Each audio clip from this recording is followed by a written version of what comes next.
Assalamualaikum warahmatullahi wabarakatuh. Jadi kemarin saya tuh ngobrol sama teman saya.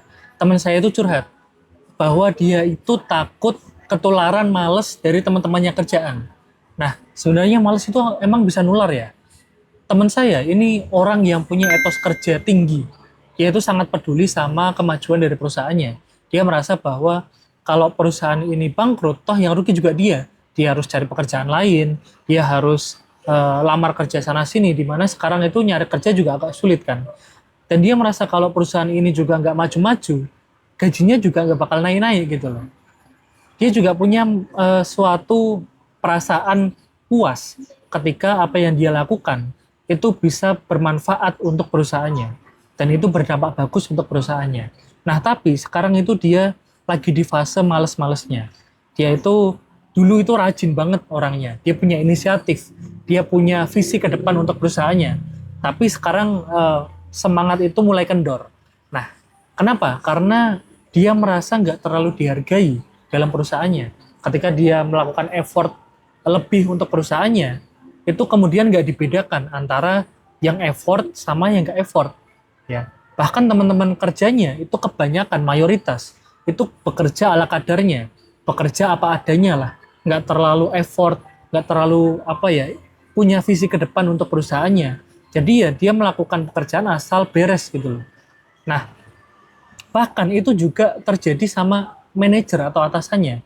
Jadi sekarang dia tuh mikir, lah ngapain aku kerja berlebihan, toh gajinya sama aja. Gitu loh. Ini kayaknya sering terjadi ya dalam sebuah perusahaan atau dalam sebuah organisasi. Yang kalau menurut saya ini terjadi itu karena nggak adanya rasa memiliki. Ya memang karena kita bukan pemilik perusahaan ya, tapi maksudnya rasa memiliki itu bukan seperti itu. Rasa memiliki yang tak maksud itu semacam keterikatan emosional. Jadi kita merasa menjadi bagian dari perusahaan atau organisasi tersebut. Ketika kita mempunyai rasa memiliki, itu akan menumbuhkan kepekaan kita. Misalnya, kalau perusahaan ini maju, kan yang naik derajatnya juga saya, gitu loh. Misal perusahaan ini maju, gaji saya juga kemungkinan juga bakal naik, gitu loh. Rasa memiliki itu terkadang nggak dimiliki oleh perusahaan atau karyawan, karena dia merasa bahwa aku itu sesuatu yang terpisah dari perusahaan. Dia merasa bahwa dia itu bagian terpisah. Ya perusahaan-perusahaan lah, aku gitu loh. Nah, itu terkadang terjadi dalam sebuah perusahaan atau organisasi. Dan ketika seseorang itu bekerja, ketika seorang anggota organisasi itu punya kepekaan tadi, punya rasa memiliki, itu bukan tidak mungkin sebuah perusahaan atau organisasi itu akan mengalami exponential growth. Jadi perkembangan yang eksponensial gitu loh. Nah, sebenarnya kenapa kok seseorang itu nggak punya rasa memiliki? Seorang karyawan atau mungkin seorang anggota organisasi itu nggak punya rasa memiliki perusahaan atau organisasi. Yang pertama, itu karena nggak adanya sistem penghargaan atau pengakuan gitu loh. Karena bagaimanapun manusia itu butuh pengakuan ya, siapapun lah. Itu butuh pengakuan karena manusia memiliki ego. Jadi ketika kerja keras nggak dibedakan dengan kerja lemas, ya itu bakal menimbulkan tadi orang-orang yang nggak punya rasa memiliki. Akhirnya dia kerja juga males-malesan gitu loh. Ya karena nggak ada sistem evaluasi yang baik, nggak ada sistem perbaikan lah. Jadi ketika dia melakukan pekerjaan, misal ada kesalahan atau apa, itu nggak ada evaluasi. Jadi mereka itu merasa aman-aman aja dengan pekerjaan yang sudah dia lakukan gitu loh. Dan itu berdampak juga nanti akhirnya sama orang-orang yang sebenarnya rajin, punya inisiatif. Ketika melihat seperti itu, dia juga akan merasa bahwa, ah ngapain aku juga bekerja penuh inisiatif. Kenapa aku harus bekerja berlebihan, penuh effort? Toh yang lain juga nggak ditegur, nggak ada evaluasi gitu loh. Toh saya juga bekerja lebih, nggak ada penghargaan, nggak ada pengakuan gitu loh. Akhirnya yang lain juga ikut-ikutan, yang sebenarnya rajin gitu. Kemudian yang kedua, sering nggak dilibatkan dalam pengambilan keputusan. Kita itu terkadang itu cuma diperintah. Kita nggak diberitahu arah dan tujuan yang jelas dari perintah tersebut. Ini biasanya dilakukan oleh manajer atau seorang leader ya, ketika dia itu memerintah bawahannya, memerintah karyawannya, itu nggak dijelaskan arah dan tujuan dari perintah itu apa gitu loh. Pokoknya kamu melakukan ini gitu loh, nggak usah banyak tanya gitu loh. Dan itu yang kemudian membuat jarak antara karyawan dengan perusahaan gitu. Nah, maka coba libatkan dalam batas-batas yang wajar ya, seorang anggota atau mungkin seorang karyawan dalam beberapa pengambilan keputusan perusahaan gitu loh. Dan dengarkan juga mereka. Terkadang itu kita nggak mendengarkan keluh kesahnya, kita perlu mendengarkan pendapatnya. Jadi mereka itu merasa dihargai, mereka merasa dilibatkan dalam beberapa hal, terutama ketika dia itu didengarkan pendapatnya. Walaupun memang tidak semua pendapat itu harus dipakai ya, nggak harus semua pendapat itu kemudian dilaksanakan. Jadi seorang pemimpin, seorang leader, atau seorang owner dalam ini perusahaan atau mungkin organisasi itu harus bisa mengakomodir pendapat-pendapat dari anggotanya, dari karyawan-karyawannya. Dan dia juga perlu mengkomunikasikan dengan baik.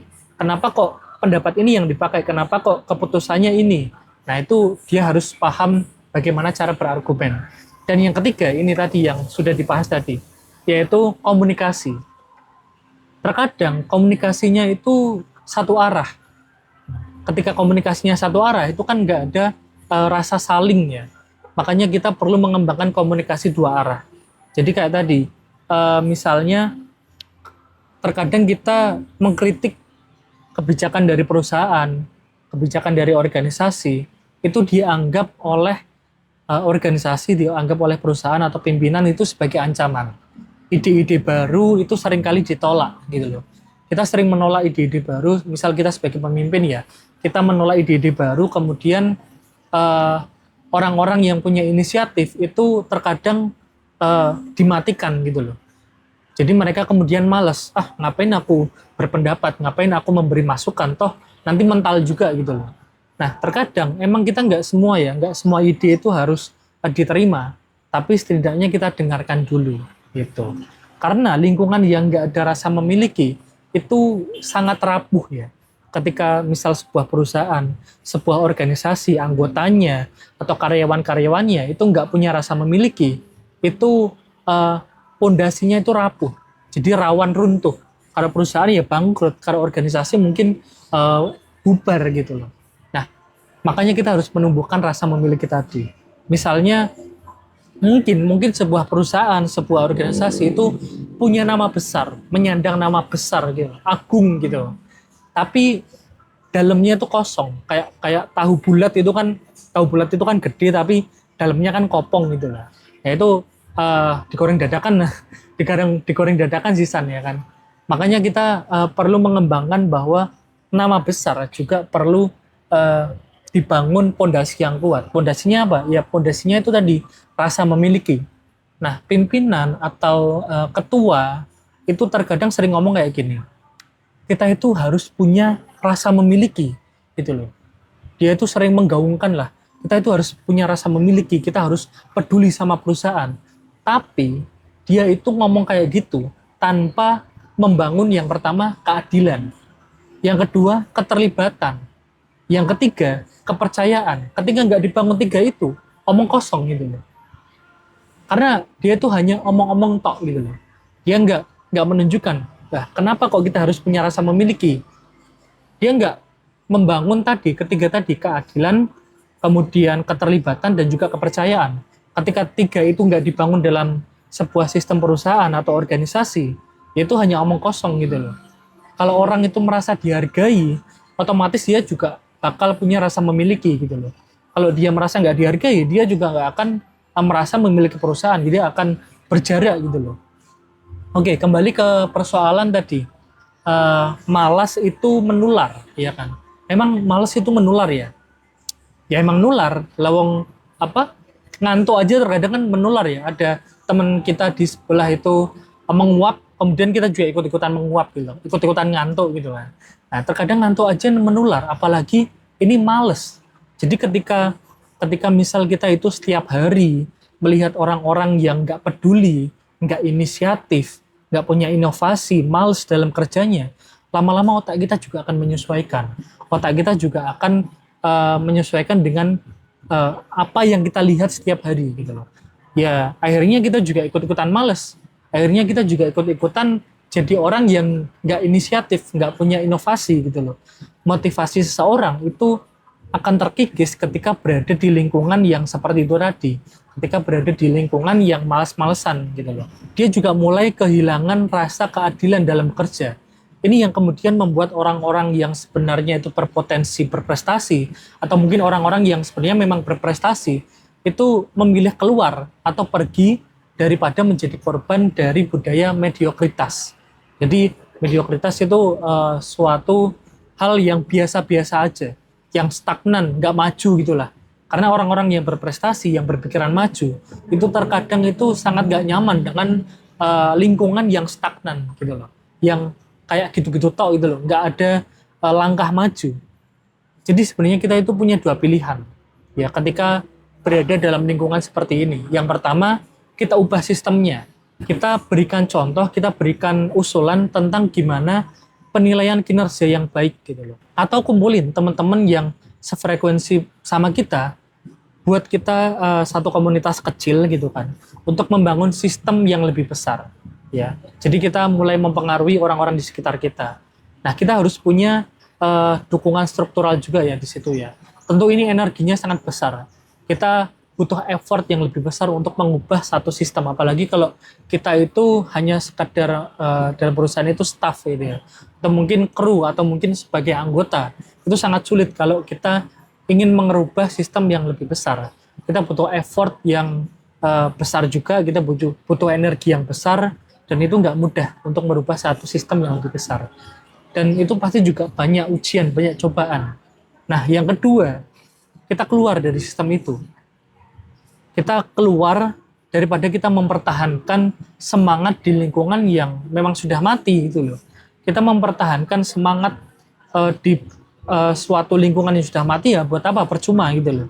Nggak ada semangat untuk bertumbuh. Ya kita bakalan di situ bakalan burn out gitu loh. Burnout itu kelelahan mental. Mental kita itu jadi lelah, kita jadi capek gitu loh. Baik fisik ataupun batin kita itu jadi capek gitu loh akhirnya. Kita jadi menutup kesempatan-kesempatan yang lebih besar di luar sana gitu loh. Kalau kita masih bertahan sama lingkungan yang seperti ini, lingkungan yang males-malesan, yang stagnan, nggak pengen maju gitu loh. Apalagi kalau di lingkungan itu hanya mengejar pencitraan. Jadi dia tuh hanya mengejar sesuatu yang nampak aja, bukan substansi. Yang penting itu pemberitaan, yang penting itu postingan itu tampak keren di media sosial gitu loh. Nampak keren padahal dalamnya itu kosong gitu. Nggak ada sistem evaluasi yang baik, bahkan nggak ada sistem perbaikan yang berkelanjutan. Nah, ini terjadi karena ada namanya illusion of progress. Jadi ilusi kemajuan. Perusahaan atau organisasi itu merasa dia tuh mengalami kemajuan hanya karena dia melakukan aktivitas, gitu loh. Hanya karena dia bekerja, hanya karena dia bergerak gitu loh.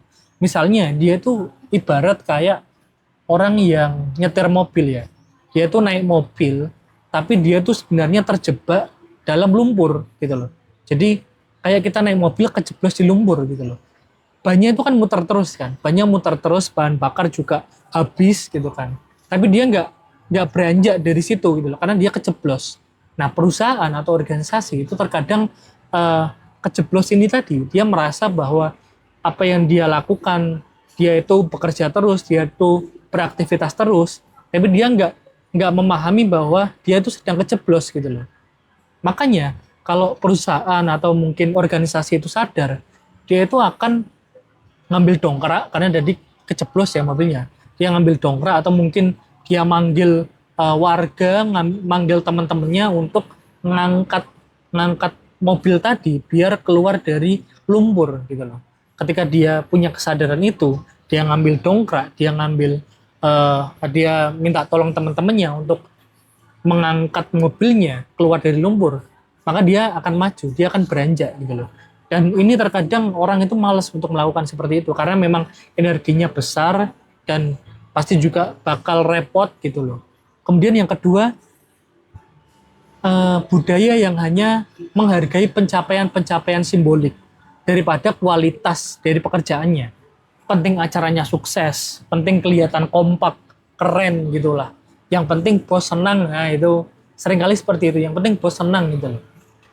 Padahal kalau tanpa sistem manajemen yang sehat, itu juga jadi semacam panggung aja gitu loh. Jadi dia cuman kelihatan keren, kelihatan baik, tapi ternyata di bawahnya itu rapuh kayak tadi. Yang penting itu sebenarnya pondasinya. Kalau pondasinya rapuh, ya bakal runtuh, bakal longsor gitu loh. Yang ketiga, kelelahan moral.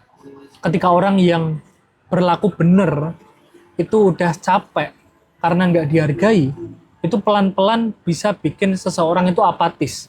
Bukan karena dia nggak peduli ya, tapi karena dia kehilangan ruang untuk peduli. Sebenarnya jika kita itu orang-orang yang bisa melihat ketimpangan antara tampilan dan kenyataan, antara citra dan realitas, kamu itu punya potensi untuk menjadi agen perubahan dengan beberapa syarat tentunya. Karena merubah sesuatu itu juga nggak mudah.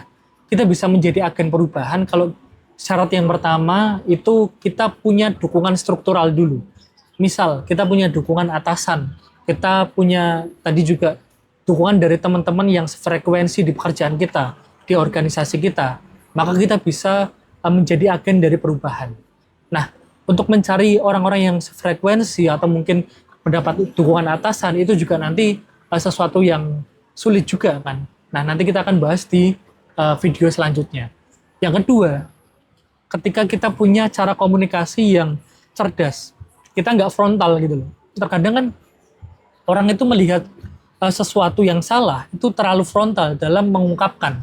Ketika dia terlalu frontal, dia sudah dimatikan dulu. Dia sudah kan terkadang ya, misal atasanmu kok kamu mengkritik secara frontal, itu pasti dia akan merasa bahwa egonya diserang. Nah, sebenarnya ketika orang merasa egonya diserang, itu dia nggak peduli apakah kritik ini bagus atau kritik ini benar, dia nggak peduli benar salah, dia nggak peduli kalau kritik ini bagus buat perusahaan, karena dia itu menyerang egonya. Kita juga perlu punya komunikasi yang sistematis dan persuasif. Kata-kata kayak gini, dakwah itu mengajak, bukan mengejek. Nah, ketika mengejek, kita mengkritik sesuatu itu secara frontal, kita juga akan mati duluan, kita bakal disingkirkan duluan sebelum kita menjadi agen berubah, sebelum kita bisa merubah sesuatu itu. Kalau dua ini kita nggak punya, ya kita mungkin cuma bakal kelelahan, kita bakal kehabisan energi dalam lingkungan tersebut. Jadi kalau kita bertahan di situ, kita juga yang bakal mati gitu loh. Makanya untuk menjadi agen perubahan, biar kita nggak ketularan males, itu juga kita harus punya effort yang lebih. Atau mungkin kalau kita nggak mampu, kita merasa nggak mampu untuk merubahnya, ya kita keluar dari sistem itu. Jadi kalau kita pengen jadi agen perubahan, kita nggak pengen ketularan males, tentu itu sesuatu yang nggak mudah ya untuk kita lakukan ya. Tapi bukan berarti nggak bisa. Nah, kita akan ketemu di video-video selanjutnya tentang hal-hal seperti ini ya. Terima kasih. Assalamualaikum warahmatullahi wabarakatuh.